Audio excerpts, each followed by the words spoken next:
အတင်းဝင်မှာဆိုကျွန်တော်တို့မှာအဆင့်3သိန်းရှိတယ်ဆရာကျွန်တော်တို့ကကာကြီးရယ်ခါခွေးရယ်ခန်းငယ်ဆိုပြီးကျွန်တော်တို့က3သိန်းရှိတယ်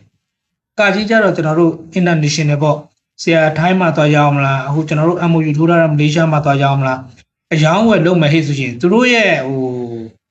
သူတို့နိုင်ငံရဲ့စီးမင်း law အတိုင်းကိုစာရွက်စာတမ်းမှန်ကန်စွာနဲ့ကျွန်တော်တို့ကဝယ်ယူရောင်းဝယ်ဖောက်ကားပေးလို့ရတယ်တရားဝင်တာပေါ့ကိုဒီ MOU ထိုးထားတဲ့အသင်းချင်းဆိုတဲ့ခါကျတော့အဆင်ပြေတယ်နောက်တစ်ခုကျတော့ကျွန်တော်တို့ကခါခွေးပေါ့ခါခွေးကျတော့မြန်မာတနိုင်ငံလုံးမြည်သည့်နေရာမှာဆိုရောင်းချသွားလာခွင့်ရှိတယ်ခန်းငယ်ကျတော့ကိုလှုပ်တဲ့ပြည်နယ်ပေါ့ဥပမာကျွန်တော်ခန်းငယ်ဆိုရင်ကျွန်တော်မွန်ပြည်နယ်ထဲမှာပဲကျွန်တော်ကအလုပ်လုပ်လို့ရမယ်ဥပမာ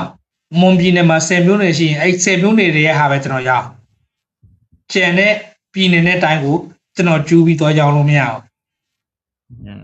အဲ့လိုမျိုးလေးရှိတယ်ဆရာအခုနောက်ထပ်ဒီအစိုးရတဲ့လက်ထက်မှာဘာဖြစ်လာလဲဆိုတော့ကျွန်တော်တို့ထွေအုပ်ကတ်တွေကျွန်တော်တို့ကလုပ်ရတယ်ထွေအုပ်ကတ်လုပ်လာရတယ်ဆိုတဲ့အချိန်မှာထွေအုပ်ကတ်သွားလုပ်တဲ့အချိန်မှာဘာဖြစ်လာလဲဆိုတော့အသင်းဝင်ထားတဲ့အသင်းဝင်ကတ်မရှင်လုပ်လို့မရပါဘူးဟုတ်ကဲ့အသင်းဝင်ကတ်ရှိပြီးတော့ငွေကြီးခဝါချတင်နဲ့မတက်ထားလို့ရှင်လေထွေအုပ်ကတ်လုပ်လို့မရပါဘူး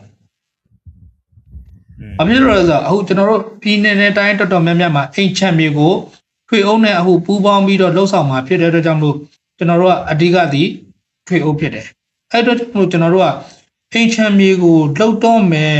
တေးသေးချာချာစိတ်နှစ်ပြီးလှုပ်တော့မယ်ဟဲ့ဆိုလို့ရှိရင်တော့ကျွန်တော်အခုပြောတဲ့အချက်၃ချက်ပေါ့အသင်းမှာဝင်ထားတဲ့အသင်းဝင်ကပြီးရင်ကျွန်တော်တို့ငွေကြီးကဝါချတင်တယ်ပြီးသွားလို့ရှိရင်အဲ့ရလောက်ပြောချင်းကျွန်တော်တို့ထွေအုပ်ကတ်ကိုယူကြပါလို့ကျွန်တော်အဓိကတော့ပြောချင်ပါတယ်။အားကြောင့်လဲဆိုတော့အဲ့ဒီဟာတွေရဲ့အကျုံးဝင်ပုံက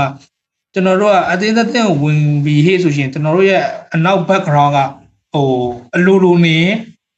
ရှိလာတာပေါ့ဆရာ။ဟုတ်ကျွန်တော်တို့အင်ချန်မီလောက်တယ်ကျွန်တော်တို့မှာ license မရှိဘူး။ဟုတ်ကျွန်တော်တို့က MRPDA မှာကဗဟိုကချပေးထားတဲ့ license ရှိတယ်။